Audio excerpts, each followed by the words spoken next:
Hi there, my name is Grace and I am a women's health physiotherapist.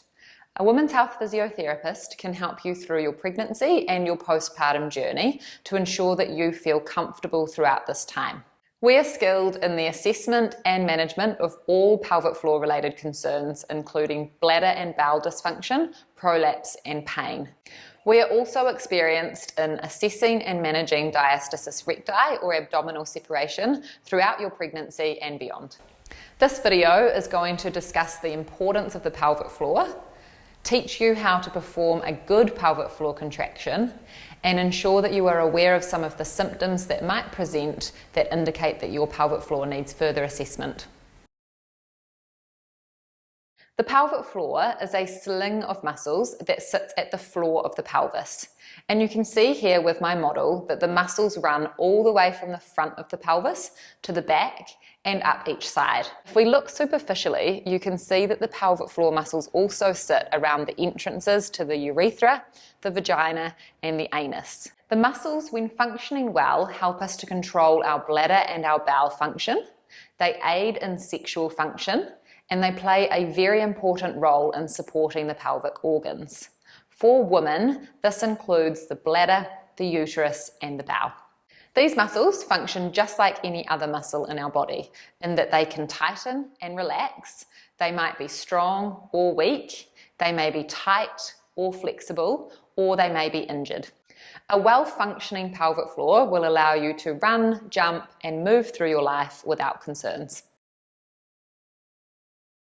When you're pregnant, you have a growing baby inside your uterus.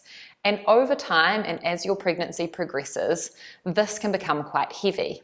This in turn puts strain and pressure on your pelvic floor. Therefore, throughout pregnancy, it is really important that your pelvic floor is strong enough to support this changing weight. Fast forward to delivery, particularly a vaginal delivery, research shows us that the pelvic floor muscles during labour can stretch up to 3 times their normal length, which is incredible to think about. Because of this, we also want to make sure that the muscles can not only tighten and squeeze well, but they can also relax and stretch well. Interestingly, many first-time mums actually have very good pelvic floor strength and very good pelvic floor tightening.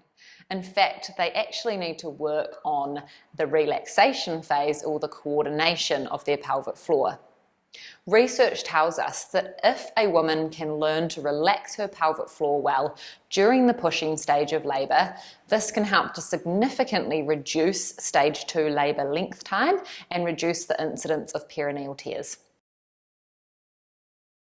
Pelvic floor squeezes are commonly referred to as Kegels, and these two words can be used interchangeably.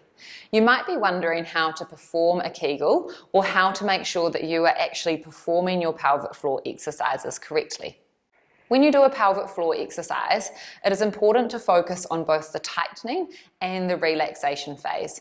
Remember, it's not always about the tightening. The engagement of the muscles should encompass the entire surface area of the muscles, so you should feel a contraction through the front passage and the back passage.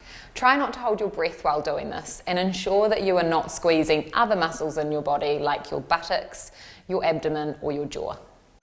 Ideally, what you want to feel is a squeeze of the entrance muscles and then a lift up from the deeper muscles. You should feel a lift up from both passages towards your abdomen.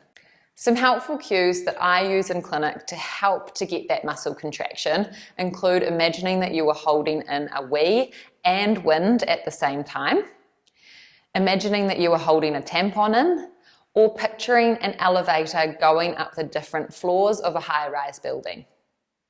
Some fun ones that surprisingly work quite well include imagining that you are picking up blueberries with your vagina or your anus, or imagining that you are sucking a milkshake up a straw through both passages.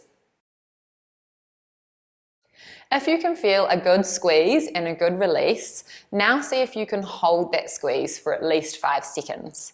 See if you can then repeat this 10 to 15 times and maybe add in some quick pulses at the end to keep things interesting.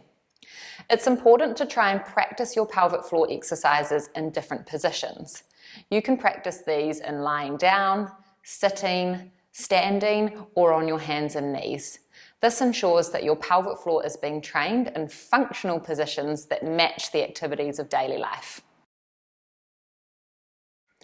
Persistent symptoms during pregnancy or postpartum, such as incontinence of the bladder or the bowel, heaviness or bulging, may be a sign that the pelvic floor muscles are weak and need strengthening. Symptoms such as pain with intercourse, or difficulty emptying the bladder or the bowels may be a sign that the pelvic floor muscles are tight and need more focus on the relaxation phase. If you experience any of these through your pregnancy or your postpartum journey, it is important to book in with a women's health physio for an assessment.